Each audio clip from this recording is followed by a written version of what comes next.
Vamos. Hola, hola mis queridos hermanos, mis queridas hermanas, mis estimados amigos. Tengan todos ustedes muy buenos días.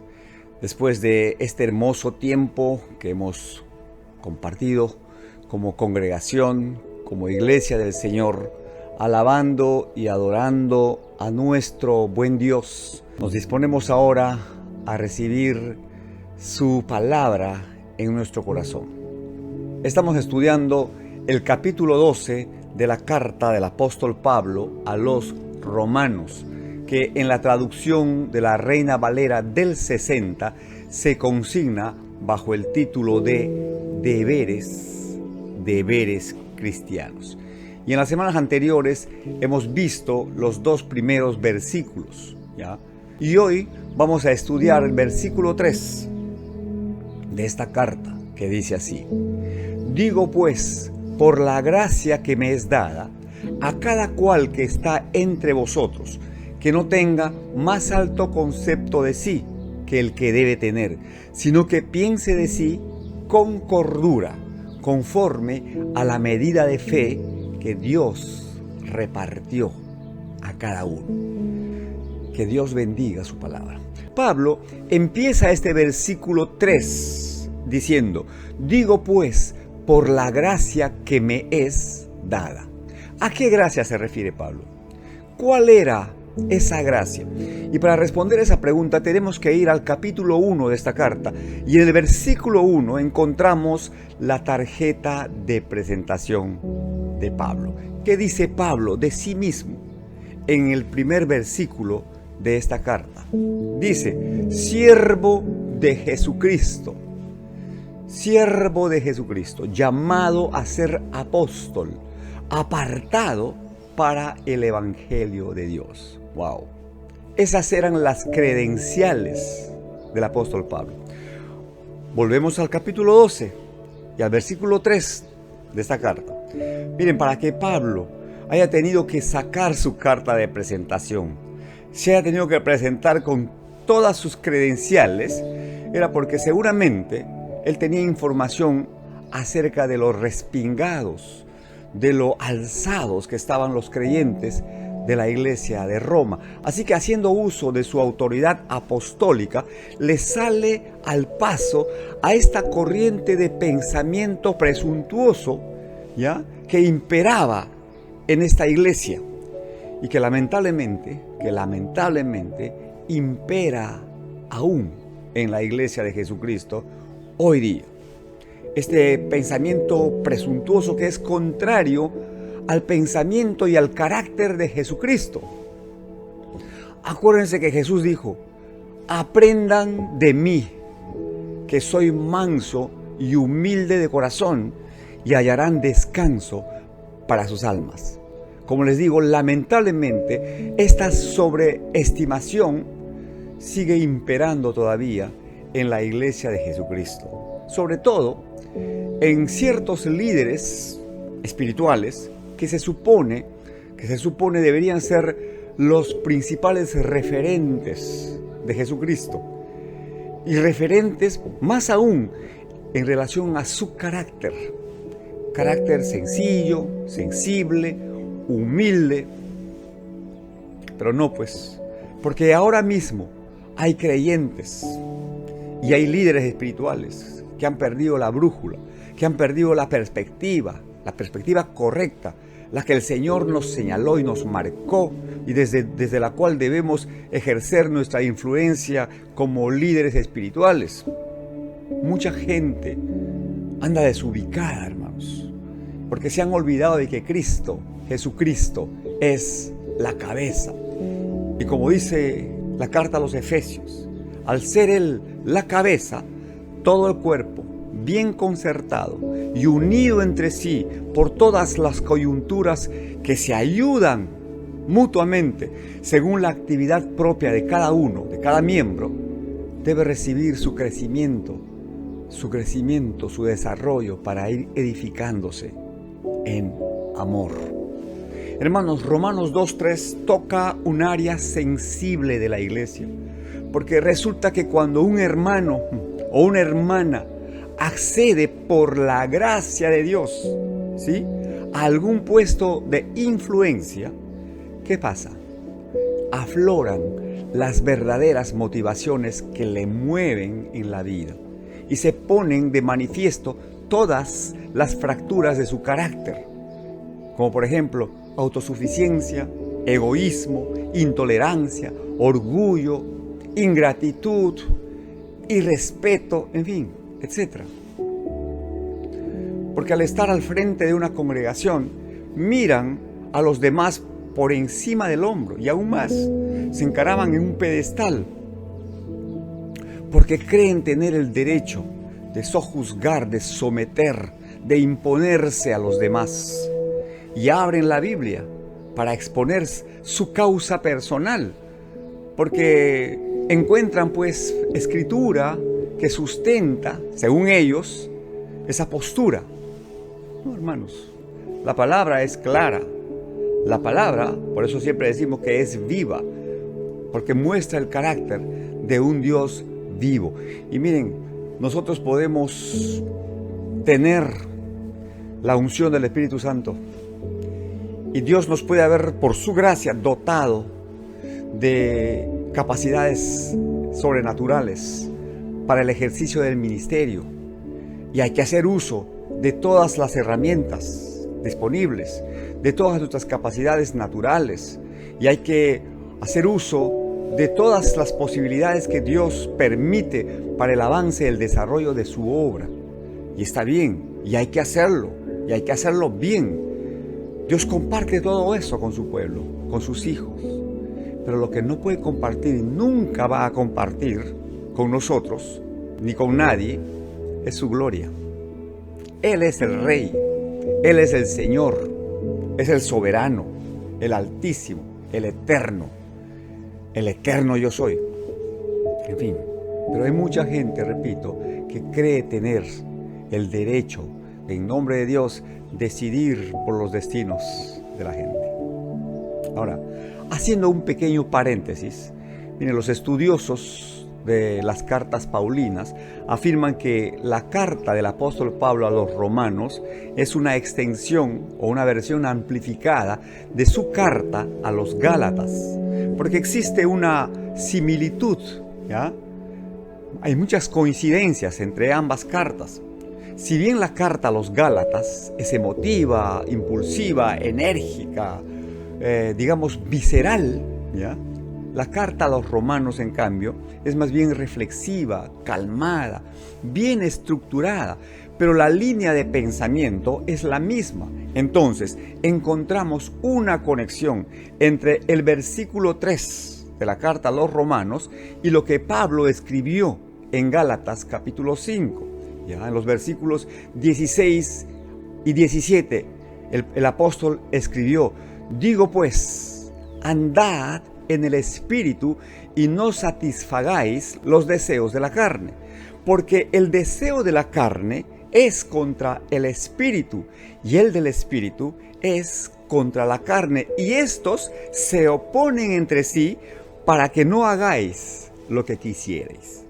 Y en los versículos 19 al 22, el apóstol se refiere a las manifestaciones de la carne, a las obras de la carne, las cuales son adulterio, fornicación, inmundicia, lascivias, hechicerías, idolatrías, enemistades, pleitos, celos, iras, contiendas, disensiones, envidias, rivalidades, borracheras, orgías y cosas semejantes, acerca de las cuales, dice el apóstol, les amonesto, que los que practican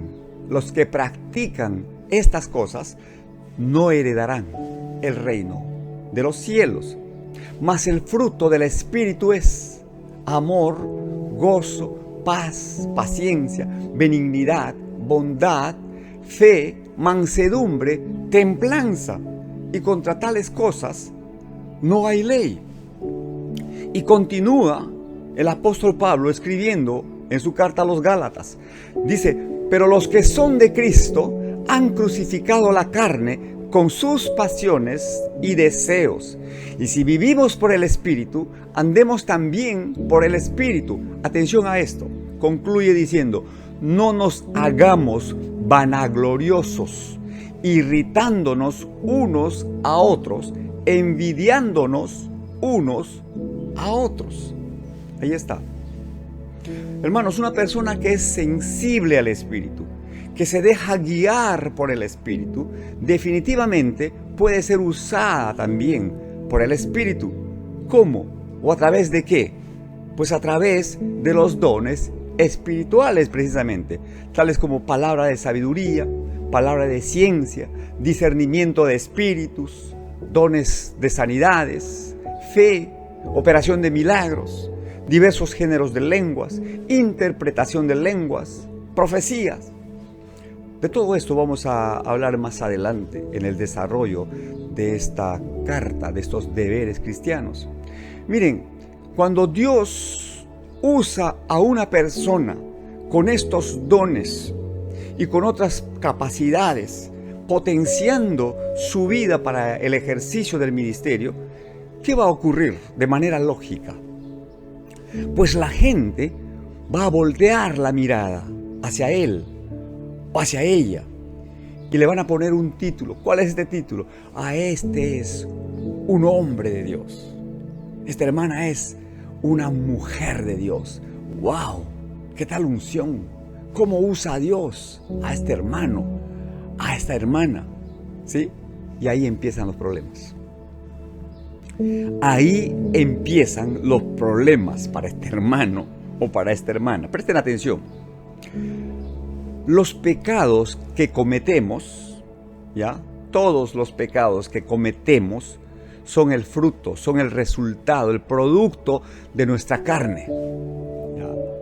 O dicho en una palabra, es el fruto de nuestra concupiscencia, que no es otra cosa que este deseo inmoderado, esta propensión o inclinación natural que todos los seres humanos tenemos para obrar el mal. ¿Ya? Al respecto, el apóstol Santiago escribió, cuando alguno es tentado, no diga que es tentado de parte de Dios, porque Dios no puede ser tentado, ni Él tienta a nadie, sino que cada uno es tentado cuando de su propia concupiscencia es atraído y seducido. Y la concupiscencia, después que ha concebido, da a luz el pecado. Ahí está la palabra. Entonces, todos los pecados que cometemos son el resultado de nuestra carnalidad, de nuestra naturaleza caída. Pero, pongan atención a esto. Hay un pecado que no se produce por nuestra carnalidad. ¿Verdad? Lo digo despacio. Hay un pecado que no se produce por nuestra carnalidad, sino que se produce por nuestra espiritualidad. ¿Cómo es esto, pastor? Que hay un pecado que se produce por nuestra espiritualidad. Les voy a explicar. Ahora, ¿cuál es este pecado que se produce por nuestra espiritualidad? ¿Cuál es? El orgullo. Repito, el orgullo. ¿Qué cosa es el orgullo? Pues es el exceso de estimación hacia uno mismo y hacia los propios méritos por los cuales la persona se puede creer superior a los demás. ¿Ya? Ahora, no me malinterpreten. Les hago esta pregunta. ¿Hay alguien aquí, ya, que se podría sentir orgulloso de ser, por ejemplo, un adúltero? ¿Alguien que se podría sentir orgulloso de ser un fornicario, un lascivo, un mentiroso, un homicida o un borracho? ¿No, verdad? Porque si aquí hay alguien que dice, no, pastor, yo me siento orgulloso de estos pecados, entonces tienes que hacerte ver, mi hermano. Hazte ver, mi hermano. Hazte ver, mi hermana, porque lo tuyo es serio.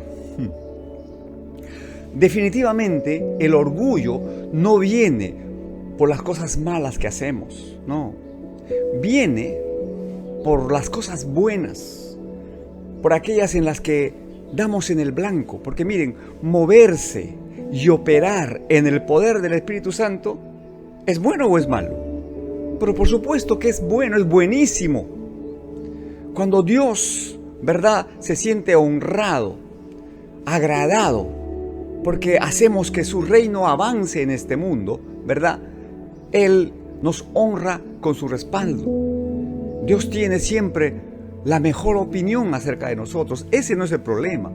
El problema es nuestra respuesta, nuestra actitud al respaldo de Dios. Porque en vez de atribuirle la gloria a Dios de todo lo bueno que nos pasa, de todo lo bueno que podemos hacer en su nombre, muy sutilmente nosotros nos arrogamos el éxito, nos atribuimos a nosotros mismos, ¿verdad?, la suficiencia por lograr todo lo que logramos en el reino de los cielos. Y la línea que separa la estimación propia saludable de aquella que es perniciosa es una línea muy, muy delgada. De esto creo que les hablé la semana pasada o antepasada. Porque, fíjense, cuando un hermano, una hermana, por su servicio en la iglesia, por hacer lo que el Señor espera que haga, y lo hace bien, ¿verdad? Entonces recibe de sus líderes o de sus hermanos en Cristo un dedito levantado o una palmadita en el hombro. Recibe asimismo un comentario que está dicho en un tono mayor. En fin, una promoción, etc. Esto puede inclinar el corazón de la persona hacia el orgullo, a creerse más de lo que realmente es, a sentirse no solamente importante, sino imprescindible. Y ustedes me han escuchado decir muchísimas veces que solo Dios, que solo el Espíritu de Dios es imprescindible. Los demás somos importantes y somos necesarios. Repito, pero imprescindible, solo Dios. Entonces, lo que necesitamos hacer es precisamente lo que Pablo nos dice en este pasaje. Debemos pensar de nosotros mismos con cordura y con moderación. Porque cuando somos aprobados y cuando somos considerados y reconocidos en la iglesia, ¿verdad?, cuando nos revientan cohetes y celebran nuestros éxitos, existe el peligro, ¿verdad?, de perder la perspectiva. Porque siempre existe el peligro de que el creyente sobreestime su capacidad, su carácter y sus dones. Ese es el peligro latente. Entonces tenemos que hacer una correcta evaluación de nosotros mismos en relación con los demás, con otros cristianos, con otros siervos y siervas del Señor. ¿Para qué? Pues para no tener un concepto de nosotros mismos más alto del que debiéramos tener. Necesitamos reconocer a sí mismo nuestras limitaciones y ponernos a disposición de Dios tal y como somos. Hermanos, todos somos importantes. Todos somos necesarios en la obra del Señor. Nos necesitamos unos a otros. Yo necesito de ustedes, ustedes necesitan de mí y todos necesitamos de Dios. Necesitamos contribuir con todo lo que podemos, con todo lo que tenemos y con todo lo que somos al crecimiento, al desarrollo y al engrandecimiento de la obra de Dios en esta tierra. Unidos en una misma mente y en un mismo parecer, debemos apuntar hacia una misma dirección, poniendo todos las manos en el arado, vestidos, ¿verdad?, con el overol del siervo, de la sierva, del obrero de Dios. La mies es mucha y los obreros son pocos. Entonces asumamos nuestra responsabilidad como siervos y obreros del Señor y ponernos a su servicio, buscando siempre agradar a nuestro Dios. Dios nos necesita, para Él todos somos importantes, pero jamás pierdas la compostura, jamás te desubiques. Cuando tú recibas un halago, cuando tú recibas una alabanza de parte de Dios, piensa como un siervo y di: yo soy un siervo, Señor, y muchas veces un siervo inútil soy, porque lo que tú me mandas a hacer, apenas eso termino haciendo. Y eso va a ser, hermano, que te ubiques en el lugar que te corresponde, ¿ya? Hermanos, la verdadera satisfacción consiste en estar precisamente en el lugar donde Dios quiere que uno esté, donde Dios quiere que esté, ¿sí? A ti Dios te ha dado talentos y capacidades, pues úsalos para la gloria de Dios, para que cuando llegue el día de la rendición de cuentas, tú puedas recibir de parte de tu Dios el mayor halago que un siervo puede recibir de su Señor. Cuando entregues los talentos que Él te ha dado, pero los entregues multiplicados, Él te va a decir: bien, buen siervo, fiel, sobre poco has sido fiel y sobre mucho te voy a poner. Pasa y disfruta del descanso y del reposo de tu Señor. Entonces, hermano, usa bien, usa a plenitud todo lo que de Dios has recibido, poco o mucho. No envidies lo que otro tiene, no codicies lo que otro ha recibido. Él tendrá que asumir mayores responsabilidades para rendir cuentas de todo aquello que ha recibido también. Tú encárgate de lo tuyo. Hermanos, de gracia hemos recibido todo lo que tenemos. ¿Qué espera Dios que hagamos? Pues que demos también de gracia. Y una vez más, todo lo que hagamos, hagámoslo de corazón, como para el Señor y no para los hombres. Porque del Señor, a quien servimos, vamos a recibir la recompensa, la herencia.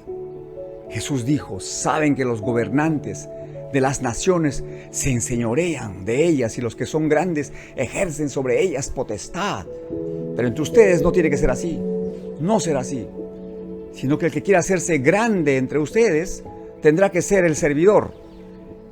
El que quiera ser el primero entre ustedes tendrá que ser el siervo, como el Hijo del Hombre, que no vino para ser servido, sino para servir y para dar su vida en rescate de muchos.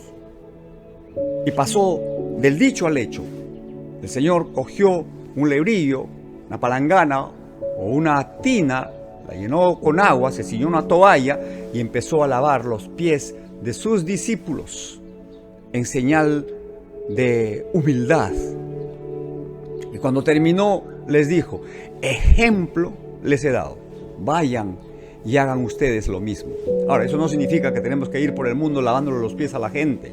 No, esto es simbólico. Es decir, la actitud que tenemos para servir a los demás. Muchas veces tenemos que despojarnos de algunas cosas que nos generan cierta autosuficiencia, ¿no? O cierta solvencia. En fin, algún título, una posición social o una condición económica, en fin, lo que fuere. Despójate de todo eso, hermano, hermana, y vístete de humildad.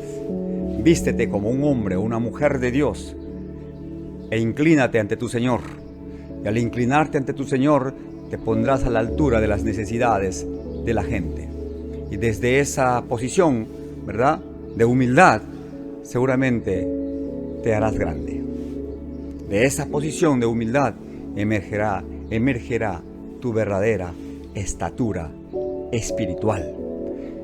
El apóstol Pablo también escribió en su carta a los Filipenses: nada deben hacer ustedes por contienda o por vanagloria, antes bien, con humildad debemos considerar, debemos estimar a los demás, muchas veces como si fueran superiores a nosotros mismos. Pero en la práctica, Dios nos engrandece, porque está escrito que el que se humilla será enaltecido, pero el que se enaltece será humillado. Así que, para terminar esta reflexión, les repito lo que escribió el apóstol Pablo. Él dijo: basado en el privilegio y la autoridad que Dios me ha dado, le advierto a cada uno de ustedes lo siguiente: ninguno se crea mejor de lo que realmente es. Sean realistas al evaluarse a ustedes mismos. Háganlo según la medida de fe que Dios les haya dado. Amén. Listo, mis hermanos. Ahí está trazada ya la escritura. Que Dios nos ayude a ponerla por obra. Que Dios nos dé la suficiencia espiritual, ¿verdad? Para proyectar el carácter de Cristo. Que podamos decir, como Juan el Bautista, el precursor del Mesías. Él dijo: es necesario que yo mengüe, o sea, que yo decrezca, que yo salga del escenario, para que Cristo crezca, para que Cristo emerja, para que Cristo sea el protagonista en la obra de mi vida. Amén. Que Dios los bendiga, mis amados hermanos, mis amadas hermanas, mis estimados amigos. Es mi oración y es mi deseo que la paz de Dios, que sobrepasa todo lo que podemos entender, guarde sus corazones y sus pensamientos en Cristo Jesús. Si el Señor así lo permite, nos volveremos a encontrar la próxima semana.